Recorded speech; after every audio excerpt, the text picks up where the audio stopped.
Hello, good morning everybody. तो आज हम 3 सितंबर का मॉर्निंग जेई मेंस 2020 का पेपर सॉल्व करने जा रहे हैं। ये पेपर सेकंड सितंबर की कंपैरेटिवली थोड़ा सा टफ है, रिलेटिवली टफ है। तो देखो आप, लेट मी स्टार्ट। देखो क्वेश्चन नंबर फर्स्ट क्या है, आपके पास एक कंपाउंड है गिवन, इसका नाम है नोवेस्ट्रॉल। बड़ा ही शानदार क्वेश्चन है। It is from the chemistry from everyday life. Basically NCERT based question है। एनसीईआरटी में इसकी स्ट्रक्चर भी है गिवन। नोवेस्ट्रॉल कहां आता है यूज में? It is used as a anti fertility drug होती है। जो बर्थ कंट्रोलिंग जो टैबलेट्स होती है ना, उनमें मेन कंपोजिशन इसी कंपाउंड का होता है। इसकी स्ट्रक्चर आपके सामने है, ये स्पेसिफाई है। तो देखो इसके एंड में आ रहा है ऑल, मतलब इसमें बताओ फंक्शन ग्रुप बताओ अल्कोहल होगा। थोड़ा सा आप वो दिमाग को लगाओ, ठीक है ना। अब ये क्वेश्चन है कि which of the following reaction given by the नोवेस्ट्रॉल। आपके पास ये ऑप्शन है। तो फर्स्ट ऑफ ऑल स्ट्रेटेजी क्या है? First of all you identify the functional group. देखो आप, ये फंक्शनल ग्रुप कौन सा है particular? This one is phenol, है ना। वो is directly attached to benzene ring. This one is alcohol, this one is alkyne, terminal alkyne. अब बताओ एल्काइन का टेस्ट कौन सा होता है? टर्मिनल एल्काइन के देखो एक तो टेस्ट होता है टॉलरेंस रीजेंट। टॉलरेंस रीजेंट के साथ ये सिल्वर मिरर टेस्ट देता है। नंबर 2, ब्रोमीन वाटर से एल्कीन और एल्काइन दोनों ही ब्रोमीन वाटर के रेडिश ब्राउन कलर को डीकलराइज कर देते हैं, ठीक है। तो देखो ऑप्शन ए ब्रोमीन वाटर, तो जो एल्काइन है वो उसके रेडिश ब्राउन कलर को डीकलराइज कर देगा। Number 2, HCl + ZnCl2। देखो अल्कोहल का सबसे फेमस टेस्ट कौन सा है? Lucas test. Concentrated HCl + anhydrous ZnCl2 and this one is secondary alcohol. ये डेफिनेटली इसके साथ व्हाइट कलर का प्रेसिपिटेट दे देगा। और थर्ड ऑप्शन क्या है? Neutral ferric chloride. It is a test of the phenol. When phenol react with a neutral ferric chloride solution, it will give the violet color complex. Right? तो definitely answer हमारा option A है। अच्छा B C D तो देखो ऐसी option eliminate हो रहा है। देखो इस ऑप्शन में I2 और OH-। ये बताओ कहां काम में लेते हैं आप? आयोडोफॉर्म टेस्ट में। तो वो तो पता ऐसे ही एलिमिनेट हो गया, क्योंकि आयोडोफॉर्म टेस्ट कौन देता है? Methyl ketone. वो इसमें ऑप्शन में ही नहीं है। ऐसे इसमें भी वही प्रॉब्लम है, ऐसे इसमें भी वही सेम प्रॉब्लम है। तो देखो करेक्ट ऑप्शन इज ए, ठीक है। और देखो इसका नाम है ऑल, है ना। तो ऑल होगा तो देखो एक तो ये क्या देगा आपका, एक तो लुकास टेस्ट दे देगा। थोड़ा सा दिमाग आप अप्लाई करो। और ब्रोमीन वाटर न्यूट्रल FeCl3, ये फंक्शन बेस्ड है। आपको इसकी स्ट्रक्चर पता होनी चाहिए।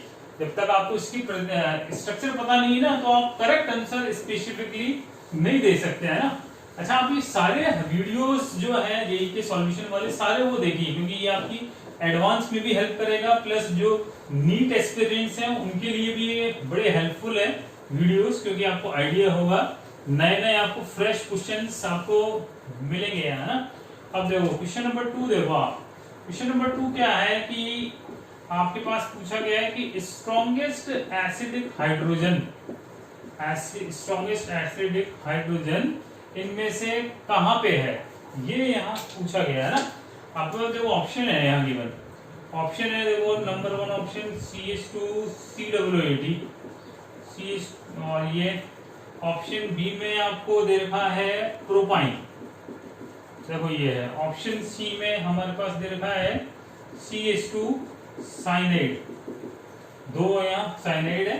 और ऑप्शन बी में देखो ऐसा है CH2O C++CH3 और O C++CH3।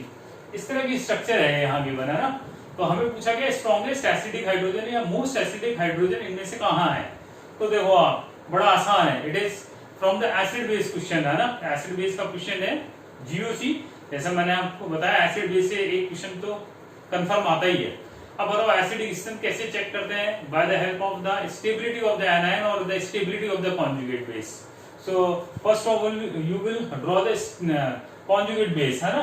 This one is ester. Ester का आपको पता है ओनली कौन सा इफेक्ट लगता है? -I -M और -R। इसका प्रैक्टिकली क्या होता है? नेग्लिजिबल होता है ना। एंड देखो आप, this particular CH2 group is known as active methylene group. Active methylene group means when CH2 it is present between two -I or -M group, then it is known as AMG, active methylene group, and it is highly acidic. तो देखो इसमें AMG है, यहाँ पे भी acidic hydrogen है। यहाँ बताओ ये जो CH वाला है, जो H है वो H प्लस जाएगा। इसमें देखो ये वाला एसिडिक हाइड्रोजन है, देखो आप। अब बताओ साइनाइड का तो बताओ -I भी है और -M भी है, ठीक है। तो मतलब ये जो H है it is highly acidic in nature. जबकि बताओ ऑप्शन डी में एस्टर है। एस्टर का तो ओनली कौन सा इफेक्ट लगता है, -I, और यहाँ -I और -R दोनों इफेक्ट एप्लीकेबल होने से this compound is most acidic hydrogen. या फिर देखो आप इसको प्रूव करके देखो आप, इसका जब आप एनायन बनाओगे तो देखो इसका जो कार्बन आयन है ये ऐसा बनेगा, ये रेजोनेंस में इन्वॉल्व होगा, ये इधर भी जाएगा और ये इधर भी मूव करेगा।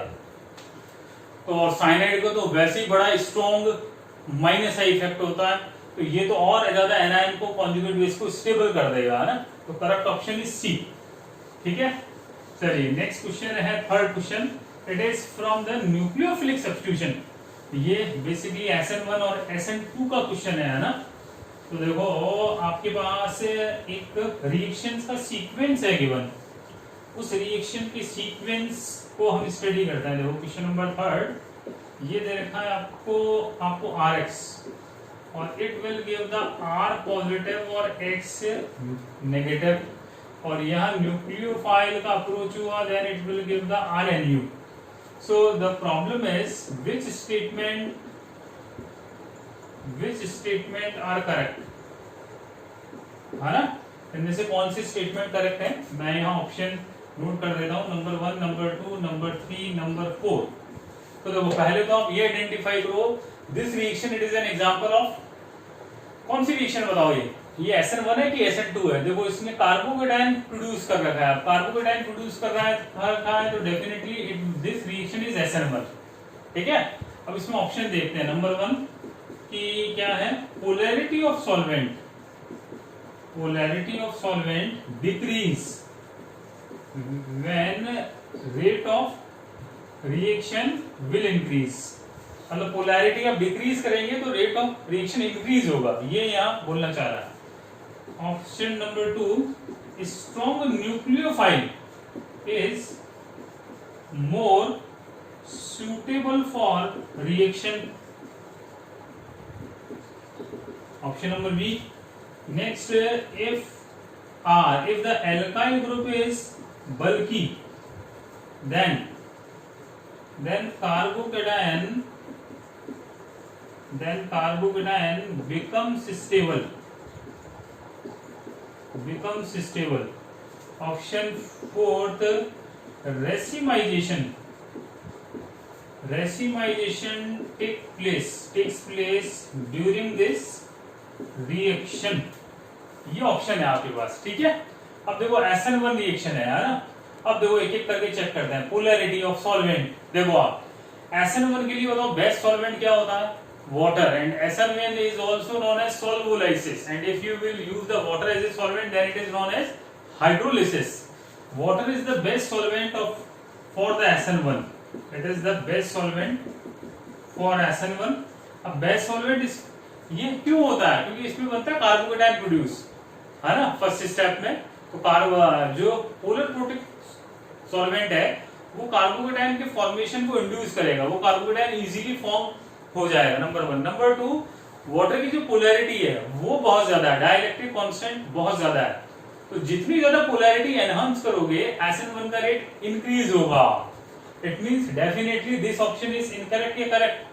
Polarity of solvent decreases then rate of reaction increases, incorrect. Correct statement क्या होता है, पोलैरिटी ऑफ सॉल्वेंट इंक्रीज होती है तो रेट ऑफ रिएक्शन इंक्रीज होगा, मतलब ये इनकरेक्ट है। Second, strong nucleophile is favourable, no it is incorrect. For SN1, weak nucleophile is required. Strong nucleophile means negatively charged. Negatively charged nucleophile तो SN2 के लिए होता फेवरेबल। यहाँ तो ओनली सिंपल वाटर, अल्कोहल या अमोनिया से SN1 proceed हो जाएगा। Number 3, if the R alkyl group is bulkier, then carbocation becomes stable। हाँ, ये ऑप्शन करेक्ट हो सकता है, क्योंकि R यदि बल्कियर होगा मतलब R की वैल्यू आपने टर्ड ब्यूटाइल ग्रुप पुट कर दी, टर्ड ब्यूटाइल ग्रुप है तो उसका बताओ carbocation tert butyl carbocation generate हो जाएगा विच इज मोर स्टेबल।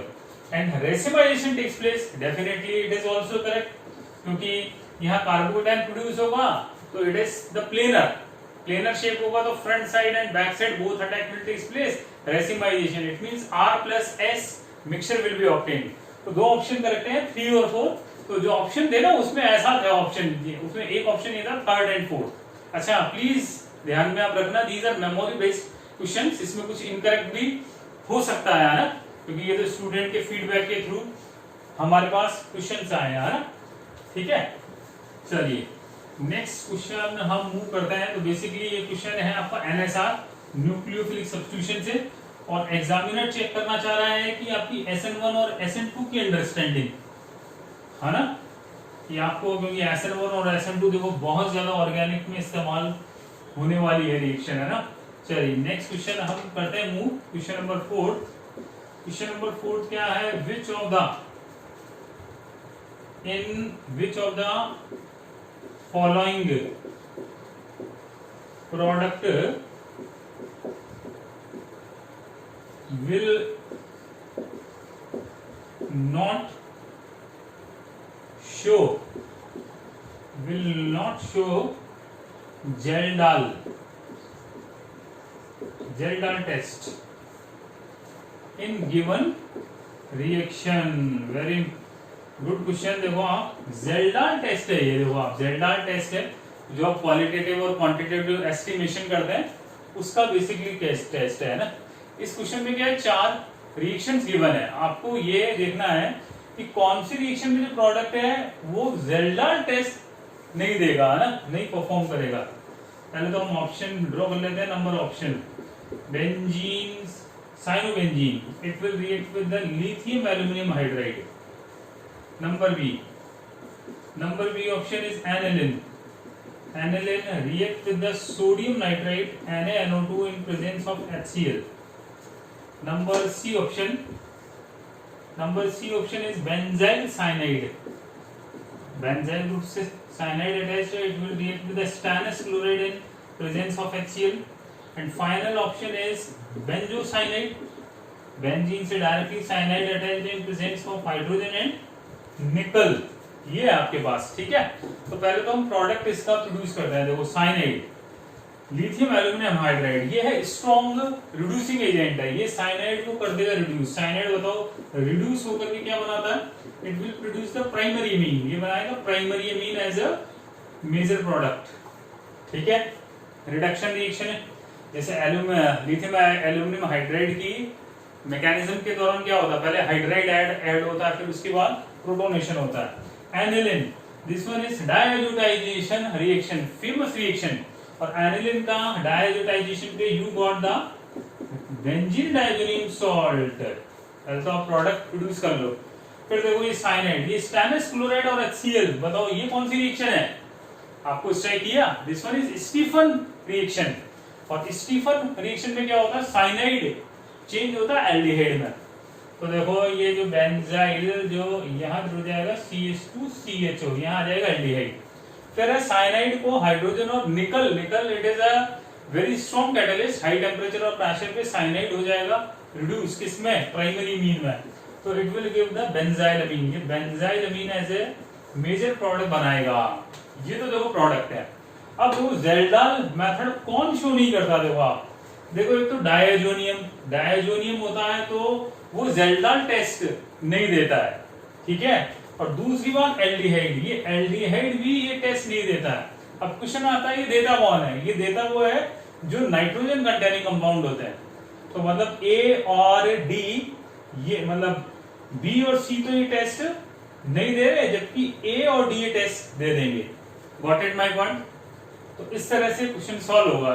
ये भी देखो बड़ा शानदार है क्वेश्चन, क्योंकि पहले आपको प्रोडक्ट आपको आइडेंटिफाई करने आने चाहिए। अब देखो इसमें आपको डायरेक्ट प्रोडक्ट आना चाहिए, आपको बनाना, मैकेनिज्म में कोई काम की नहीं है, आपको टू द पॉइंट पता होना चाहिए कि यार इस रिएक्शन का एंड प्रोडक्ट क्या है, ठीक है।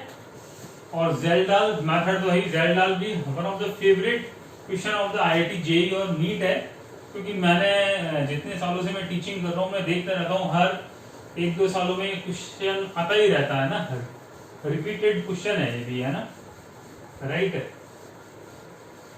तो बेसिकली ये जो क्वेश्चन है ये रिडक्शन का भी है, मतलब मल्टीपल कॉन्सेप्ट के ऊपर बेस्ड क्वेश्चन है। वो के चेक करना चाह रहा है एग्जामिनर की आपको रिएक्शन पता है या नहीं पता, और जेल्डाल मेथड क्वांटिटेटिव एस्टिमेशन का आइडिया है या नहीं है ना। चलिए अब हम आते हैं क्वेश्चन नंबर 5 की तरफ। देखो क्वेश्चन नंबर 5 क्या है आपका कि इफेक्ट ऑफ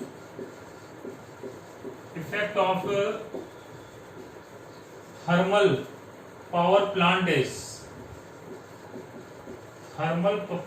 प्लांट इज ये तो बेसिकली एनवायरमेंटल केमिस्ट्री का क्वेश्चन है ना, प्रॉपर्टी बेस्ड क्वेश्चन है। इसमें जो ऑप्शन है देखो, number option A is acid rain, number B था आपके पास ozone depletion, option number C है यूट्रोफिकेशन और ऑप्शन नंबर डी है नन। ये है आपके पास है ना। तो effect of thermal power plant is, कुछ आइडिया है आपको। देखो थर्मल पावर प्लांट है, जैसे आपको पता होगा कि कोटा में है, सूरतगढ़ में है, तो वहां बेसिकली कोल बर्न होता है, मतलब जो फॉसिल फ्यूल होते हैं बेसिकली बर्न। और फॉसिल फ्यूल के बर्न होने पर क्या बनता है मेनली, एक तो सल्फर डाइऑक्साइड और नाइट्रोजन के ऑक्साइड स्पेशली, और वो रेस्पॉन्सिबल है एसिडिक रेन के लिए। That's why the correct option is a. आपको पता है जैसे कोल जो बर्न होता है उसकी बनती फ्लाई एश, उसका आपको सिग्निफिकेंस भी पता होगा। आजकल फ्लाई एश की ये बनती ब्रिक्स, एसीसी के आते हैं ना ब्लॉक्स, तो वो बेसिकली उसी की बनती है। तो जो वेस्ट प्रोडक्ट है, जो बाहर प्रोडक्ट है, उसका एक बड़ा इंपॉर्टेंट यूज हो गया, लेकिन थोड़ा सा हार्मफुल भी है नेचर की, वो एसिडिक रेन के लिए रेस्पॉन्सिबल है। जो थर्मल जो प्लांट के आसपास का जो एनवायरनमेंट है ना, वहां के जो रेजिडेंट्स है ना, वहां के लोग बाग ये कंप्लेन करते हैं कि यार एसिडिक रेन की थोड़ी इश्यू है ना। तो this one question is from environmental chemistry, database question है। देखो आपको बस थोड़ा प्रॉपर्टी के बारे में आइडिया होना चाहिए। अब आइए क्वेश्चन नंबर 6 पे। क्वेश्चन नंबर देखो 6 भी देखो थोड़ा सेपरेशन टेक्निक के ऊपर बेस्ड है। ये पूछा है which method is used for separating glycerol from spent lye in soap industry। देखो ये भी प्रॉपर्टी बेस्ड क्वेश्चन है। आपको जो ऑप्शन है वो है number 1 fractional distillation, number 2 steam distillation, number 3 destructive distillation, number 4 is reduced pressure distillation. ये बड़ा शानदार क्वेश्चन है क्योंकि जनरली ये बहुत सारे स्टूडेंट ने अटेम्प्ट ही नहीं किया। देखो तो मैं आपको इसका आंसर बताता हूँ। देखो ग्लिसरॉल, पहले तो बताओ ग्लिसरॉल की स्ट्रक्चर क्या होती है। देखो ग्लिसरॉल एक बड़ा शानदार कंपाउंड है, ये होता है मेनली। देखो आप glycerol, it is a trihydric alcohol. अब बताओ दिस अल्कोहल इज कौन सा है, बताओ डिग्री है। ये अल्कोहल कौन सा डिग्री है, ये अल्कोहल कौन सा डिग्री है, ये तो बताओ प्राइमरी है, ये भी प्राइमरी, और ये मिडिल वाला सेकेंडरी है। मतलब फर्स्ट और जो टर्मिनल है ना, फर्स्ट और लास्ट, ये तो प्राइमरी अल्कोहल है, और मिडिल वाला अल्कोहल सेकेंडरी अल्कोहल है। ठीक है, तो ये तो ग्लिसरॉल की स्ट्रक्चर है। ये इंपॉर्टेंट कंपाउंड भी कहाँ यूज में होता है, ग्लिसरीन में, मेन कंपाउंड यही होता है। अब देखो सोप इंडस्ट्री होती है, आपको पता है सैपोनिफिकेशन रिएक्शन, ठीक है ना। तो क्या होता है सोप इंडस्ट्रीज में आपको ग्लिसरॉल को आपको सेपरेट करना है, तो उसके अंदर जो टेक्निक काम में आती है ना, वो रिड्यूस्ड प्रेशर डिस्टिलेशन टेक्निक होती है, जिससे आप इसको सेपरेट कर सकते हैं। अब आपके माइंड में ये क्वेश्चन आ रहा होगा यार ये टेक्निक है क्या, तो ये टेक्निक क्या है, 9th की जो एनसीईआरटी जो है बुक उसमें है ये, उसमें एक चैप्टर है मतलब सेपरेशन की टेक्निक का, उसके में है ये गिवन। ठीक है, अभी तो क्या करें इसको, है ना। तो बस आपको एक प्रॉपर्टी बेस्ड है कि इस टेक्निक से आप you can capable to separate the glycerol, right. तो क्वेश्चन नंबर 6 है। अच्छा आपको कोई भी इसमें कोई डाउट हो ना, आपको भाई आपको ऐसा जिन्होंने भी ये पेपर दिया हो उनको ऐसा लगता हो कि ये ऑप्शन नहीं था, या और भी मेरे से आपको फर्दर कम्युनिकेट करना हो, तो आप कमेंट बॉक्स में प्लीज रिप्लाई कर दो आप, ठीक है। तो मैं आपको इसका प्रॉपर आंसर और दे दूंगा। तो जितना ज्यादा आप कम्युनिकेट करोगे उतना हमारा वीडियो फ्रूटफुल होगा ना, बेटर बनेगा, ठीक है। फिर आइए हम क्वेश्चन नंबर 7 की तरफ। Question number 7 is from aldehyde and ketone. Question is most reactive compound towards NAR. NAR means nucleophilic addition reaction में, या शॉर्ट में ही शो कर रहा हूं ना, न्यूक्लियोफिलिक एडिशन। आपके पास जो ऑप्शन है, देखो ऑप्शन ये है, नंबर ए ऑप्शन बेंजोफिनॉन ये, नंबर 2 है एसिटोफिनॉन, ये स्ट्रक्चर एसिटोफिनॉन की होती है। नंबर 3 ऑप्शन है acetaldehyde CH3CHO, and final option is acetone. ये 4 ऑप्शन है। अब देखो न्यूक्लियोफिलिक एडिशन का देखो क्या मीनिंग होता है एग्जैक्टली। इसके स्लो स्टेप में RD स्टेप में बताओ, पहले कौन अटैक करेगा, न्यूक्लियोफाइल। उसके बाद जो फास्ट स्टेप में कौन अटैक करेगा, इलेक्ट्रोफाइल, नंबर 1। नंबर 2 इसमें देखो न्यूक्लियोफाइल देखो इस पर्टिकुलर कार्बन पे अटैक कर रहा है, ठीक है। तो this carbon gets the partial positive, this oxygen gets the partial negative charge. तो इस कार्बन पे पार्शियल पॉजिटिव जितना ज्यादा एनहांस होगा, rate of nucleophilic addition increase होगा। अब बताओ एल्डिहाइड और कीटोन में से न्यूक्लियोफिलिक एडिशन का रेट किसका ज्यादा होता है, डेफिनेटली एल्डिहाइड का, ऑलवेज। तो देखो बड़ा आसान है, इन चारों ऑप्शन में से एल्डिहाइड ऑप्शन सी है, तो correct option is C, number 1। Number 2 steric hindrance, if the steric hindrance और steric crowding will enhance, carbonyl group के इर्द गिर्द आप स्टेरिक हिंड्रेंस या क्राउडिंग को एनहांस करोगे ना, तो न्यूक्लियोफाइल को अटैक करने में प्रॉब्लम क्रिएट होगी and it will decrease the rate of NAR। Okay, तो करेक्ट ऑप्शन इज सी, ठीक है, राइट। तो ये क्वेश्चन ऐसे हो गया है ना। अच्छा, इसमें अच्छा ये भी पूछे, यदि आपसे कोई ये पूछे ना ऑर्डर, कि ऑर्डर इसका देखो आपका क्या होगा, तो देखो सबसे ज्यादा तो सी होगा। उसके बाद देखो ये डायफिनाइल है कीटोन। अच्छा, इसमें देखो आप फिनाइल है, इसमें क्या है, रेजोनेंस इन्वॉल्व है। रेजोनेंस इन्वॉल्व है तो पॉजिटिव चार्ज क्या होगा, रिंग में डिस्पर्स हो जाएगा। तो इस कार्बन में पॉजिटिव चार्ज का मैग्नीट्यूड कम हो जाएगा। तो आपसे कोई ऑर्डर पूछे तो क्या होगा, सबसे ज्यादा सी, फिर डी, फिर B, then finally A, that is the order. Okay, तो this question from aldehyde and ketone carbonyl compound, और एग्जामिनर का पर्पस ये है कि आपको रेट का पता है या नहीं, मैकेनिज्म का आइडिया है या नहीं है, कि कौन सा फंक्शन ग्रुप कौन सा मैकेनिज्म देता है। मैकेनिज्म बेस्ड क्वेश्चन है ना। ये क्वेश्चन नंबर हमारा 7 था ना।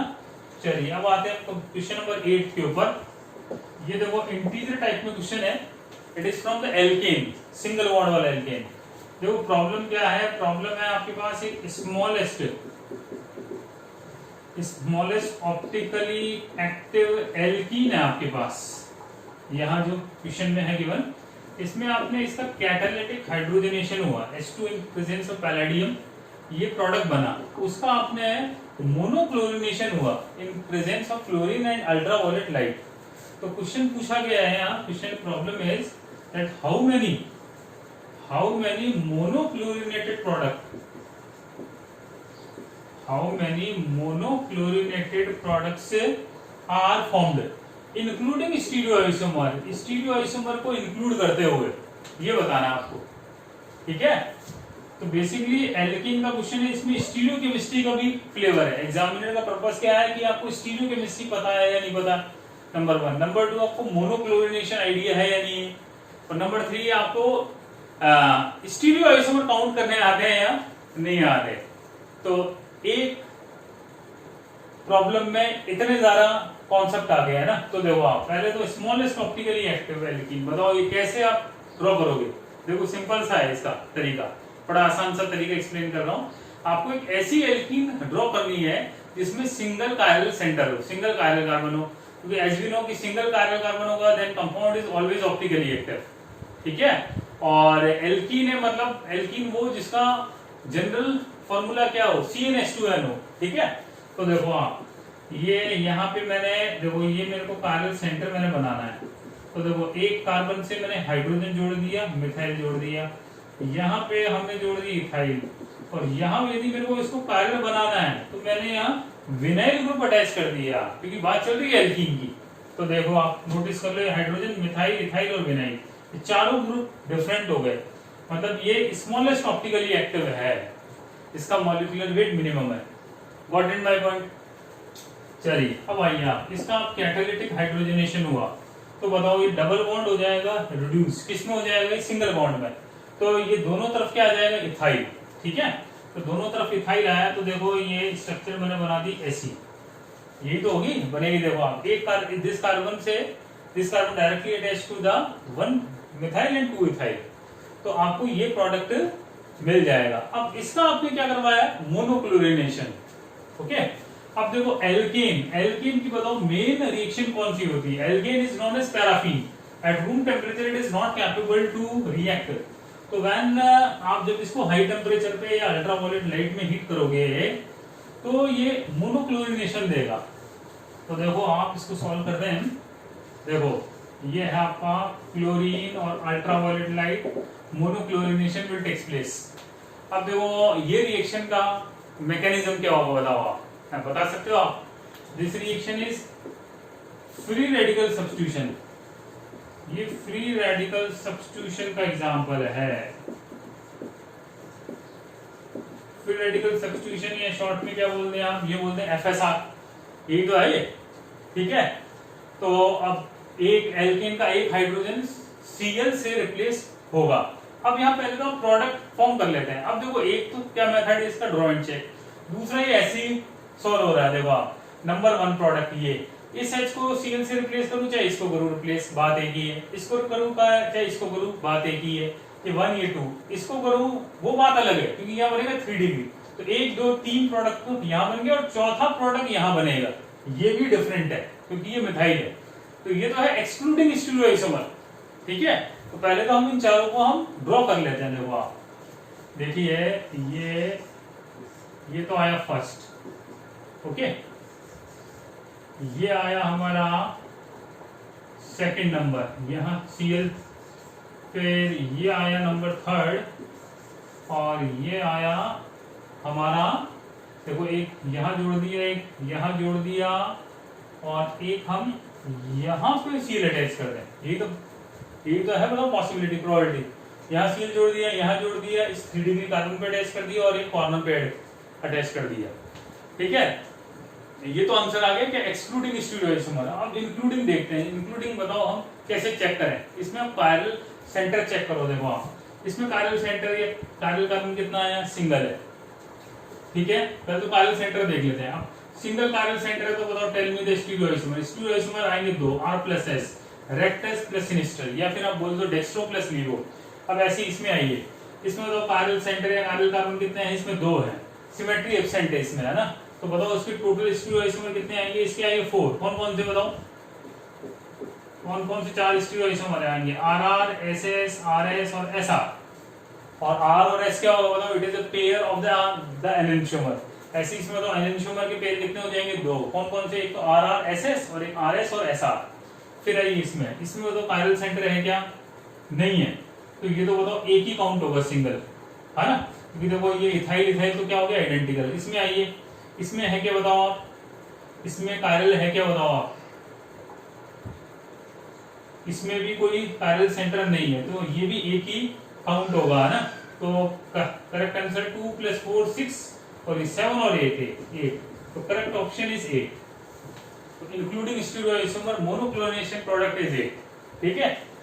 ऐसे होगा, ये भी प्रॉब्लम अच्छी है। देखो इसमें पहले आपको देखो स्मॉलेस्ट ऑप्टिकली एक्टिव ड्रॉ करनी है, एल्कीन बनाना है, फिर आपसे पूछा गया प्रॉब्लम, है ना। चलिए अब हम मूव करते हैं नेक्स्ट प्रॉब्लम की तरफ। हमारा question number 9, this question from the periodic table. देखो यहाँ क्या दे रखा है कि एन एलिमेंट, एक एलिमेंट है, हैव IUPAC नेम, उसका आपको IUPAC नेम गिवन है आपके पास। ये IUPAC नेम गिवन है अन, निल और ये गिवन है इनियम। तो atomic number of the element is, इसका एटॉमिक नंबर पूछा गया है। एटॉमिक नंबर का सिंबल क्या होता है जी, एटॉमिक नंबर का सिंबल होता है Z। अब बड़ा आसान क्वेश्चन है, आपने शायद कर लिया होगा। देखो आप कि पीरियोडिक टेबल में 100 के बाद जितने भी एलिमेंट्स है उसका नोमेनक्लेचर IUPAC ने दिया है। IUPAC में ने देखो आपको पीरियोडिक टेबल में तो एलिमेंट्स का दिया नेम 100 के बाद। कोऑर्डिनेशन केमिस्ट्री में कॉम्प्लेक्स कंपाउंड का नेम भी IUPAC में दिया, और बताओ ऑर्गेनिक में तो IUPAC आती है, ठीक है। तो बताओ अन किसके लिए आता है, 1 के लिए, निल आता है 0 के लिए, और ये जो एन है वो आता है 9 नंबर के लिए, और और EM तो सबके एंड में आता ही है। तो ये जो एटॉमिक नंबर है ये है 109। Got my point. तो पीरियोडिक टेबल के ऊपर बेस्ड क्वेश्चन है, बड़ा आसान है, बस आपको ये नॉमेनक्लेचर का आइडिया होना चाहिए कि पीरियोडिक टेबल में 100 के बाद जो एलिमेंट्स हैं उनका नेमिंग ऐसे दिया है ना। अब आइए आप क्वेश्चन नंबर 10। ये क्वेश्चन है बॉन्डिंग से। क्वेश्चन है कि बॉइलिंग पॉइंट ऑफ वाटर ये होता है, इसमें गिवन है 373 केल्विन। देन यहां पूछा गया है boiling point of H2S hydrogen sulphides, ये यहां पूछा गया है। और ऑप्शन है आपके पास, देखो ऑप्शन, पहला ऑप्शन है less than 300 kelvin, option B है more than 300 kelvin but less than 373 kelvin, option number C is more than 300 Kelvin and option D is more than 373 Kelvin। ये ऑप्शन है ना। तो देखो आसान है, बॉइलिंग पॉइंट का क्वेश्चन है। केमिकल बॉन्डिंग से मान लो या पी ब्लॉक का एलिमेंट आप मान लो कि देखो ये ऑक्सीजन और सल्फर है, ऑक्सीजन और सल्फर के हाइड्राइड्स हैं, ठीक है, 16 ग्रुप पी ब्लॉक।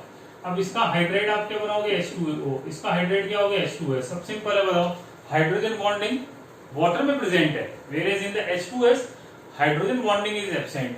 और हाइड्रोजन बॉन्डिंग होगी तो बताओ ये रूम टेम्परेचर पे किस फॉर्म में एग्जिस्ट करेगा, लिक्विड में।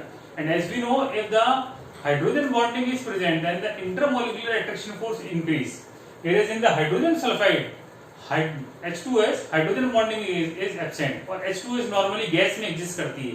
तो गैस में एग्जिस्ट करेगी तो डेफिनेटली इसका बॉइलिंग पॉइंट 300 केल्विन से तो कम ही होगा, लेस ही आएगा। और इसका बॉइलिंग पॉइंट एग्जैक्टली होता -60 डिग्री सेंटीग्रेड होता, ठीक है।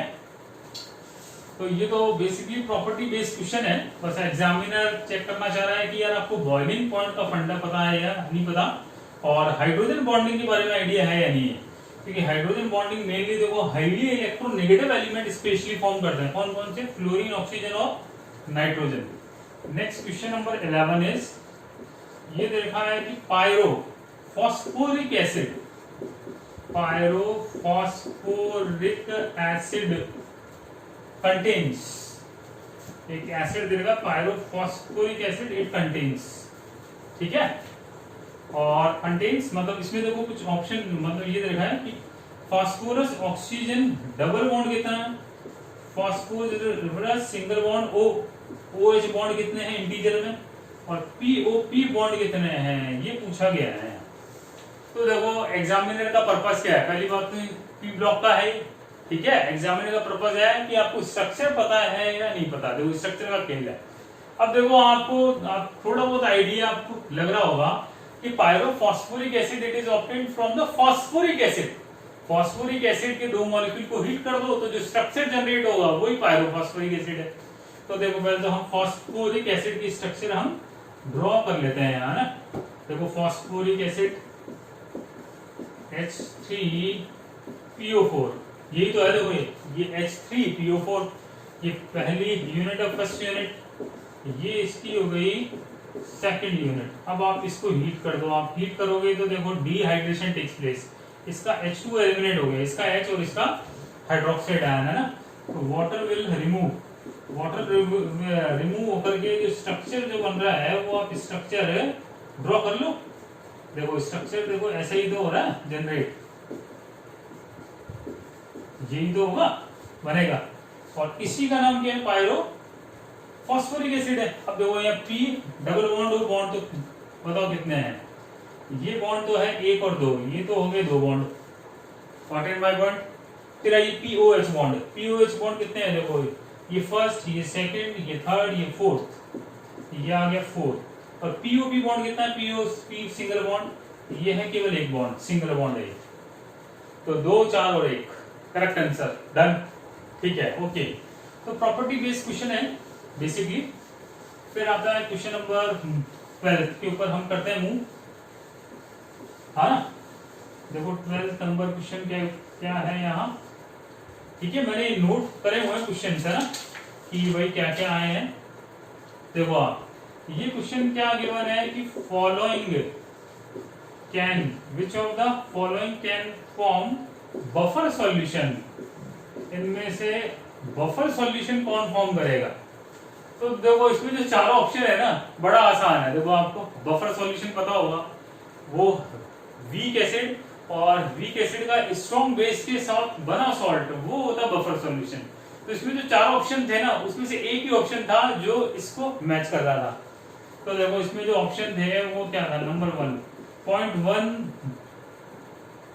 Molar 100 ml acetic acid plus 0.1 molar 200 ml NaOH, option number A. Number B 0.1 molar यही सेम प्लस ये 0.1 मोलर सेम और 100 ml NaOH, ऑप्शन बी। फिर आई ऑप्शन सी, ये तो सेम है लेकिन ये HCl है, प्लस ये भी सेम है और ये है आपके पास NaCl। और फाइनल ऑप्शन जो डी है वो है 0.1 molar 100 ml acetic acid plus 0.1 molar 200 ml sodium acetate CH3COON है, ये ऑप्शन है। तो देखो इन चारों ऑप्शन में से देखो वीक एसिड तो ये ना, acetic acid as we know weak acid, और sodium acetate it is the salt of weak acid with the strong base. तो वो ऑप्शन ही एक है और कोई ऑप्शन मैच ही नहीं कर रहा। तो करेक्ट ऑप्शन इज डी। तो this question from the ionic equilibrium, number 1 purpose of the problem क्या है एग्जामिनर का, कि वो बफर सॉल्यूशन आपको चेक करना आता है या नहीं आता है ना। बफर सॉल्यूशन के दो टाइप होते हैं ना, तो बस कोई टाइप को आइडेंटिफाई करना है। वॉल्यूम और कंसंट्रेशन से तो कोई है ही नहीं मीनिंग कि यार वॉल्यूम या कंसंट्रेशन मोलरिटी कितना है उसका तो कोई है ही नहीं फैक्ट, ठीक है। फिर आइए question number next 13, true statement. आपको बताना है इनमें से ट्रू स्टेटमेंट कौन सा है, ठीक है। ये क्वेश्चन आया हुआ है केमिकल काइनेटिक्स का क्वेश्चन है, काइनेटिक्स का क्वेश्चन है। तो देखो ऑप्शन है, चार ऑप्शन है। चार ऑप्शन क्या है कि number 1 second order reaction is always multi step reaction. Option B is first order reaction is always single step reaction. फिर third option zero order reaction is always single step reaction. और final option zero order reaction is always multi step reaction. ये आपके पास option है। तो देखो आसान है, देखो आपको पता है कि zero order reaction always multi step होती है रिएक्शन। काइनेटिक्स में देखो zero order, first order, second order reaction आप स्टडी करते हैं, तो जीरो ऑर्डर जो होती है रिएक्शन ऑलवेज मल्टी स्टेप होती है ना, प्रॉपर्टी बेस्ड है क्वेश्चन ये तो, directly from the chemical kinetics, ठीक है। अब फाइनल जो क्वेश्चन जो हम करने जा रहे हैं, टोटल नंबर ऑफ क्वेश्चन 14 है जो हमें कंफर्म मिले हमें, तो वो हम कर रहे हैं, ठीक है। और फाइनल जो क्वेश्चन है वो पूछा गया था, weakest bond is among the following, weakest bond is chemical bonding का क्वेश्चन है, मॉलिक्यूलर ऑर्बिटल थ्योरी से। तो आपके पास जो 4 ऑप्शन है, देखो यहाँ पे नाइट्रिक ऑक्साइड है, एक तो नाइट्रिक ऑक्साइड है, एक है NO प्लस नाइट्रोसोनियम आयन, एक है NO नेगेटिव, एक है NO प्लस 2।